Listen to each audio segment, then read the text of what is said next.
Hey guys, it's Manda here. A week ago, we posted a poll to ask what builds you guys want to see, and most of you asked not only for Charge Blade but also for other builds.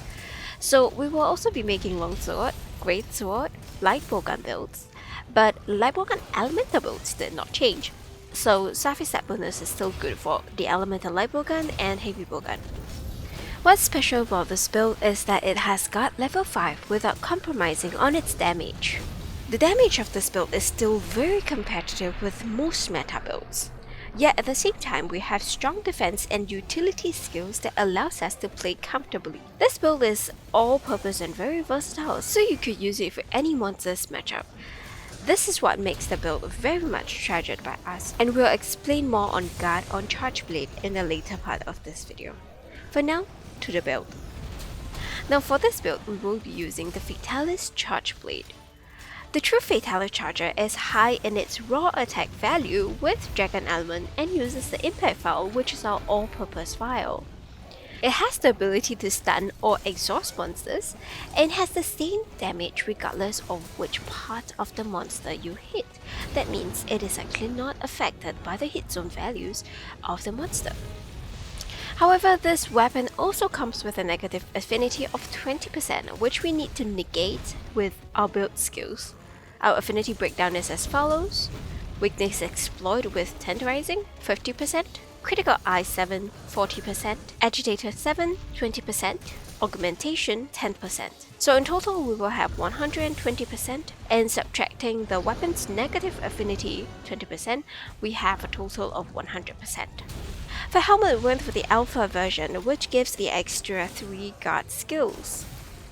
We could also go for the beta armor, but then if we do, we would need 2 Iron Wall plus Jewel and 1 Iron Wall Jewel level 1. And this Iron Wall level 1 Jewel will have to be slotted in a level 4 or level 3 Jewel slots. Which is a waste of Jewel slots actually. That's why we chose the alpha armor. And the shirt is Fatalis Beta as usual. For the belt, we went for the alpha one because of its extra weakness exploit, and the shoe is beta as well. And the charm would be Agitator Charm. Now we'll need at least 2 times Agitator or at least level 1 Artillery, otherwise we'll end up placing level 1 Artillery in level 4 slot.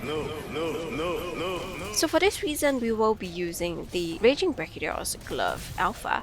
This glove is too powerful even than the Fatalis Claws, to be honest, because it has Agitator 2 and Artillery 3, which we need to boost our impact file damage. Now that we have our armors, these are the jewels needed for the build.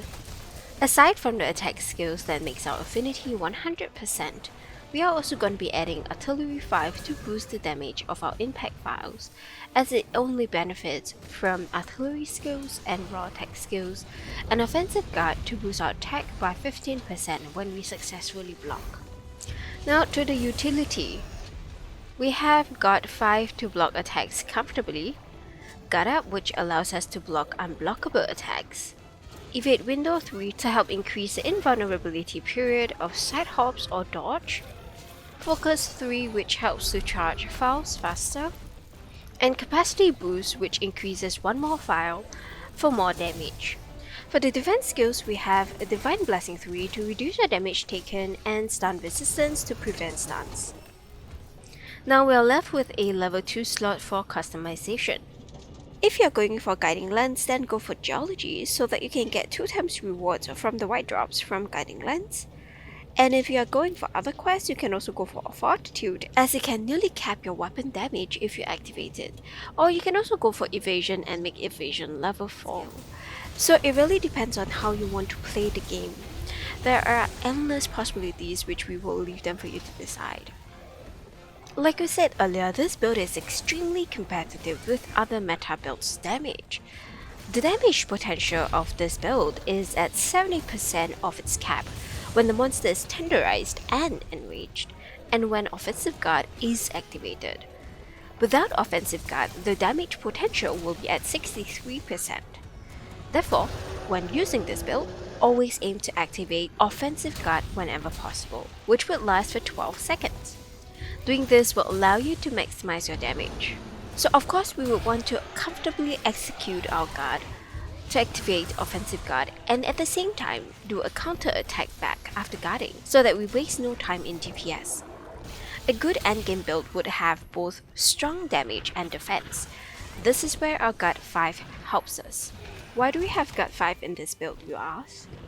This theory is in depth, but we will try to put it as simple as possible. Every monster attacks have different strength: small, medium, and strong. Endgame monsters have only strong attacks, like Elytron and Fatalis. The effect of your block is always dependent on how strong the attack is and how strong your guard is. For example, if you block a strong attack with low guard power, then you're most likely to have a huge knockback and lose more health and stamina. Charging your shield and guard point will help to build up the strength of your shield and give your shield a buff that is equivalent to guard 2. Guard point also does the same. For normal attacks of monsters, guard 1 on build is enough as you charge the shield. But for medium and strong attacks of monsters, here comes the tricky part. If you have guard 1 and charge shield, and get hit by multiple attacks continuously, you are going to take huge damage and might even die. Because if you do not have stamina, you cannot guard. So you'll take damage and die. Which is why when going against stronger monsters, it's recommended at least guard 3 on builds. For strong attacks, even with guard 5 and charge shield, you will still have a knockback, except if you do guard point. If you guard point the strong attack with guard 5, then you can counter attack and SAED straight, as you get only small knockback. This is very good against endgame monsters as the fight will always be fluid and you can recover faster, which is why we've used guard 5 in this build. But still, guard is a customizable skill where you can always swap out for other skills based on your own preference or the type of monster you are fighting.